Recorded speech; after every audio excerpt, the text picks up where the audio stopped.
Okay, Jai to all of you. So right now we are going to conduct a mock test for your adaptability test 1. Adaptability test 1 will be conducted right after your PFT. आपके PFT complete होने के just बाद आपका होगा, थोड़ी minute के बाद आपका adaptability test 1. Adaptability test 1, as you can see, there will be 45 question and the time given to you will be 30 minutes. The question will be MCQ, that is multiple choice question. You will get 4 options for each question. The questions will be bilingual, that means both in Hindi language as well as English language. Same question आपका हिंदी में भी रहेगा, same question आपका English में रहेगा, and same goes for the options as well. Last में एक बात जो आपको हमेशा याद रखनी है कि it is a test of psychology, और psychology में कोई भी आंसर ना तो सही होता और ना ही गलत. It is all about the most desirable answer and the least desirable answer. किसी के साइकोलॉजी यहाँ पे सही या गलत नहीं बताई जाएगी. इस टेस्ट का सिंपल सा नाम है अडाप्टेबिलिटी, कि आपकी जो साइकोलॉजी है क्या वो एयरफोर्स के पैरामीटर के हिसाब से, एयरमैन की क्वालिटीज के हिसाब से अडाप्टेबल हो आप या नहीं psychologically. That's all the test is all about. इस टेस्ट में सिर्फ वही लोग बाहर होंगे जो एक भी क्वेश्चन छोड़ेंगे. सो दैट्स वाई आपके ऊपर टाइम का स्ट्रेस बढ़ाने के लिए इन 45 क्वेश्चन में से 40 question will be for SRT. Simple day to day life की आपके सामने सिचुएशन आएगी जिसका आपको रिएक्शन देना पड़ेगा. And 5 question will be for reasoning. Basic reasoning के क्वेश्चन रहेंगे, नंबर सीरीज के, ब्लड ग्रुप के, ब्लड रिलेशन के, and this kind of direction questions will be there.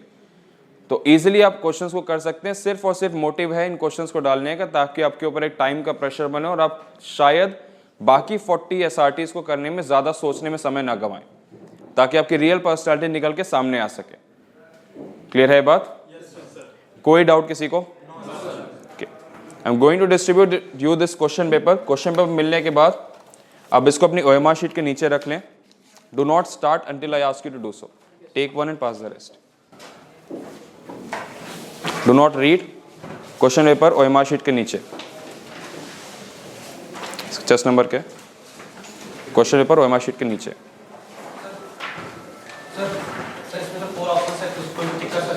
हाँ, किसी एक ऑप्शन पे आपको टिक करना है और अपनी OMR शीट में फिल करना है. सी कीप दिस इन माइंड कि only 2 type of candidate will get rejected from this examination. पहले वो जो किसी एग्जामिनेशन को, किसी क्वेश्चन को छोड़ दें, और दूसरे वो कैंडिडेट होंगे जो किसी OMR शीट को, ऑप्शन को सही से फिल ना करें. बिकॉज अगर आपने बबल को प्रॉपरली फिल नहीं किया तो वो काउंट होगा कि आपने उस आंसर पे टिक नहीं किया, then that will lead to the rejection. So that's why जो भी प्रैक्टिस हम लोग यहाँ पे करेंगे that will be only on the OMR sheet, ताकि आपको OMR शीट फिल करने की प्रैक्टिस अच्छे से हो सके. रेडी हैं सब? किसी को कोई doubt? Keep this in your mind कि OMR शीट फिल करते टाइम आपको प्रॉपरली बबल को फिल करना है. कई बार SRT के सारे रिस्पॉन्स आते हुए भी जस्ट बिकॉज आपने प्रॉपरली OMR शीट को फिल नहीं किया है, that also might lead to the rejection. So that's why जो प्रैक्टिस आपकी अभी है ये SRT के साथ साथ आपको OMR फिल करने की भी प्रैक्टिस है. क्लियर है? रेडी हैं सब? Your time starts now.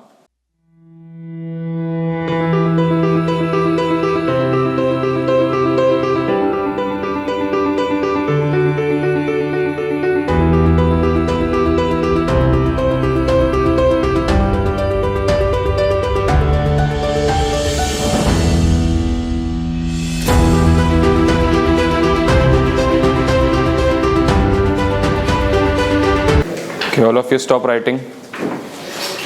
Stop writing, pens down. Collect your OMR sheet or keep it with you right now. So keep it. This was a test of your adaptability test 1. इसी तरीके के हम लोग आने वाले कुछ दिनों में और मॉक टेस्ट की प्रैक्टिस करेंगे. कितने लोगों का सारे 45 क्वेश्चन हो गए 30 मिनट्स के अंदर? कितने लोग के क्वेश्चन छूटे हैं? हाथ उठाओ. So if you are not able to complete the question, कितने छूटे हैं? 5 questions. What about you? 7. तुम्हारे?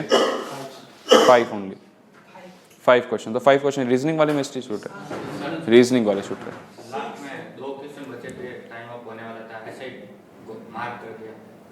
मतलब कंप्लीट हो गया, लेकिन चलो बढ़िया है. फिर कितने? 6 क्वेश्चंस. तो मोस्टली जो रीजनिंग के लेके दिक्कत आ रही है, जो आपका कंप्लीट नहीं हो पा रहा, उसका सिर्फ एक सॉल्यूशन है कि आप जितनी ज़्यादा हो सके उतनी प्रैक्टिस कर लो. सो उसको रिजॉल्व करने के लिए ऑल्दो मैक्सिमम लोग के क्वेश्चंस हो चुके हैं, बट स्टिल आने वाले कुछ दिनों में लोग ऐसे ही 4, 5, 6 जितने हो सके उतने सेट्स की प्रैक्टिस करेंगे जब तक कि आपकी फेज़ 2 की डेट आके आप जाते नहीं हो वहाँ पे एग्जामिनेशन देने. सो इतने आपके प्रैक्टिस सेट यहाँ पे हो जाएंगे कि आप आराम से करीब 20 से 25 मिनट के अंदर ही सारे 45 क्वेश्चन करके कंप्लीट कर लोगे। ठीक है, किसी को कोई डाउट?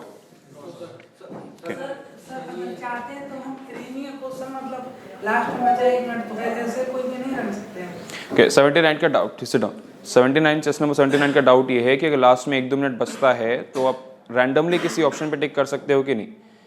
दो बातें यहाँ पे, कई बार मैक्सिमम टाइम ऐसा होगा कि आपको वहाँ पे टाइम बताया नहीं जाएगा कितना टाइम आपके पास बचा है। कई बार वो डायरेक्टली बस बोलते हैं स्टॉप राइटिंग, सो आपको पता नहीं चलेगा कि लास्ट के 1 मिनट बचे कि 2 मिनट। और दूसरी बात ये है कि अभी जब आप प्रैक्टिस करोगे तो इस क्वेश्चन की दिक्कत आएगी नहीं, बिकॉज आपका आराम से 25 मिनट के अंदर सारे क्वेश्चन हो जाएंगे। यहाँ पर सिर्फ प्रैक्टिस की कमी है, सो वो अपने आप आपका कवर अप हो जाएगा।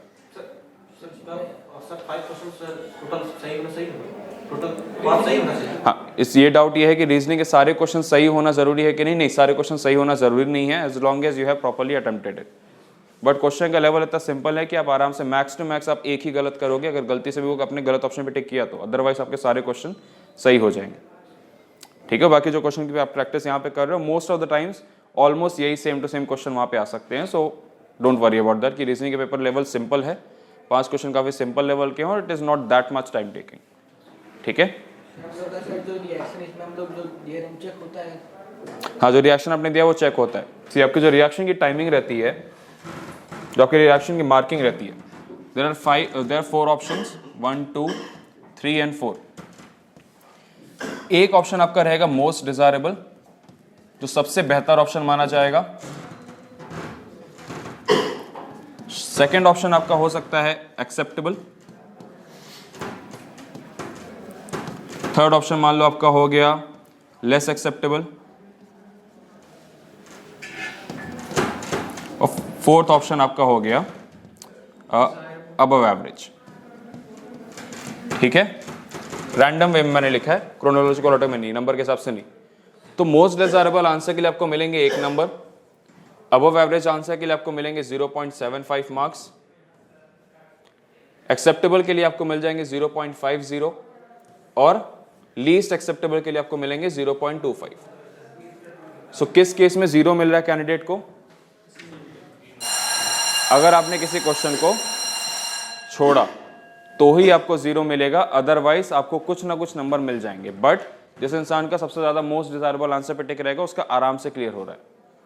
So do not leave any SRT, और कॉमन सेंस की एसआरटी आप आराम से कभी भी लीस्ट डिजायरेबल वाले में आप टिक नहीं करोगे। You have seen the options, और जैसे आपकी एसआरटी यहाँ पे आ रही है, most of the times SRT वैसी ही आएगी आपकी।